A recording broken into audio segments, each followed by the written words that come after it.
wings of Hazarika আৰু wings of Hazarika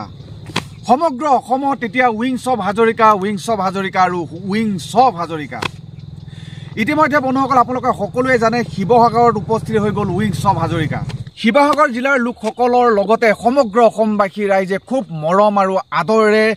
আদৰণি জনাইছে উইংস অফ হাজৰিকা কালি আপোনালোকে দেখিবলৈ পাইছে যে সমগ্ৰ শিৱসাগৰবাসীৰ লোকসকলে ঢোল তাল বজাই গান বাজনা কৰি খুব আনন্দ ফূৰ্তি কৰি পেলাই উইংস অফ হাজৰিকাক আদৰণি জনালে আৰু অতি সোনকালে হাজৰিকা দাই এটা কথা অসমবাসী ৰাইজক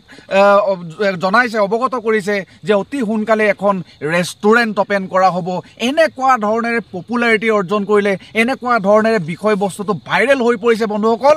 এটা ইতিহাস ৰচনা কৰিছে বুলি মই ক'ব বিচাৰো কিয়নো অসমত পোন প্ৰথমবাৰৰ বাবে উইংস অফ হাজৰিকাৰ এখন ৰেষ্টুৰেণ্ট ওপেন হ'ব গতিকে সকলোৰে মনত এটা প্ৰশ্ন সৃষ্টি হৈছে অকল এটাই নহয় বহুতো প্ৰশ্নৰ সৃষ্টি হৈছে উইংস অফ হাজৰিকাত কি বস্তু পোৱা যাব একাপ চাহৰ দাম কিমান হ'ব আৰু কি আইটেম থাকিব আহক বন্ধুসকল বিষয়বস্তু লৈ পেলাই আলোচনা কৰোঁ বহুতৰে মনত এক্সাইটেড হৈ আছিল যথেষ্ট এক্সাইটেড আছিলে সমগ্ৰ অসমবাসী ৰাইজ কিয়নো দিল্লীৰ পৰা যেতিয়া অসমলৈ বুলি উইংস অফ হাজৰিকাক লৈ অনা হৈছিল তেতিয়া সকলোৰে মনত এটা হেপাহৰ সৃষ্টি হৈছিল উইংস অফ হাজৰিকাৰ ওচৰত থাকি পেলাই এখন সেলফি লম ইতিমধ্যে সেইটো হেপাহ মানুহৰ আৰু জাগ্ৰত হৈ গ'ল কিয়নো সেই উইংস অফ হাজৰিকা বৰ্তমান শিৱসাগৰত উপস্থিত হৈ গ'ল বন্ধুসকল মোৰ লগৰ যিমানখিনি আছে গোটেইখিনি অকল মই বুলিয়ে নহয় সমগ্ৰ অসমবাসী ৰাইজে এই বিষয়বস্তুটোক লৈ পেলাই আলোচনা কৰিছে চিন্তা চৰ্চা কৰিছে যে ৰেষ্টুৰেণ্ট কেতিয়া হ'ব আৰু ৰেষ্টুৰেণ্টত কি আইটেম থাকিব প্ৰতিটো বস্তুৰ দাম অধিক হৈ যাব নেকি যথেষ্ট হ'ব নেকি মধ্যবিত্তৰ লোকসকলে গৈ পেলাই ৰেষ্টুৰেণ্টত সোমাই খাব পাৰিবনে নোৱাৰে দুখীয়া লোকসকলে সোমাই খাব পাৰিবনে নোৱাৰে এনেকুৱা ধৰণৰ বহুতো প্ৰশ্নক লৈ পেলাই চিন্তা চৰ্চা কৰা হৈছে আলোচনা কৰা হৈছে বহুতো মানুহৰ মাজত বন্ধুসকল মোৰ লগৰখিনিও কৈছে যিমানে যিয়েই নহওক যিমান কষ্ট নকৰো লাগিলে পইচা কালেক্ট কৰি পেলাই উইংস অফ হাজৰিকাত একাপ চাহ হ'লেও খাই আহিবই লাগিব জীয়াই থাকোঁ মানে সেইটো সপোন পূৰণ কৰিমেই ঠিক তেনেকুৱা ধৰণৰ সপোন নাইবা হেঁপাহ মানুহৰ মনত সৃষ্টি হ'ব লৈছে বন্ধুসকল আপোনালোকেও জনাব আপোনালোক উইংস অফ হাজৰিকাক লৈ পেলাই আপোনালোক কিমান এক্সাইটেড বন্ধুসকল এতিয়া হৈ গ'ল বন্ধুসকল আমাৰ অসমত থকা ৰেষ্টুৰেণ্টবোৰত যেনেকৈ চিংৰা এটা আমি খাই আহোঁ চাহ একাপ খাই আহোঁ পৰঠা খাওঁ মাছ মাংস গাখীৰ কণীক আমি যেনেকৈ খাই আহোঁ ঠিক তেনেকুৱা ধৰণৰ বস্তুবিলাক সেই ৰেষ্টুৰেণ্টৰ ভিতৰত আমি খাবলৈ পাম নে নাপাম আৰু আমাৰ অসমত থকা ৰেষ্টুৰেণ্টৰ ভিতৰত যেনেকৈ সকলো শ্ৰেণীৰ লোকেই